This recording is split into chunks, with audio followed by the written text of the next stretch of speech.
একটা জমিদার বাড়ি যেটা জমাদ্দার বাড়ি নামে পরিচিত।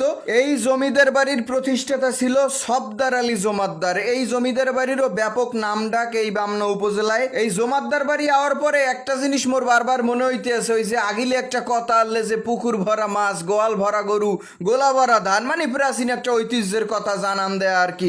তো এই জমাদ্দার বাড়ি আওয়ার পরে, এই জমিদার বাড়ি আওয়ার পরে এই আগিলে কথার একটা উপযুক্ত প্রমাণ পাইলাম আর কি। আর এই যে একটা কাঠের বাড়ি দেখতে পাইতেছেন, প্রায় 100 বছরের পুরাতন একটা বাড়ি, এটাও জমাদ্দার বাড়ি। এটা হইতেছে ডক্টর মইনুল হাসানের বাড়ি, ওই যে ঢাকার গ্রিন রোডের green life medical college and হসপিটালের যে প্রতিষ্ঠাতা ম্যানেজিং ডিরেক্টরের ঘর হইতেছে এইডিয়া। এছাড়াও ডক্টর দিদেরুল হাসান, যিনি ফার্মগেটের আলরাজি হসপিটালের প্রতিষ্ঠাতা, তার বাড়ি হইতেছে এইটা। মানে তারা সবাই জমাদ্দার পরিবারের সন্তান, এই জমিদার পরিবারের সন্তান। এই মুহূর্তে অবস্থান করতে আছি হলতা ডৌতলা ওয়াজেদ আলী খান ডিগ্রি কলেজের সামনে। স্থানীয় ভাষ্য অনুযায়ী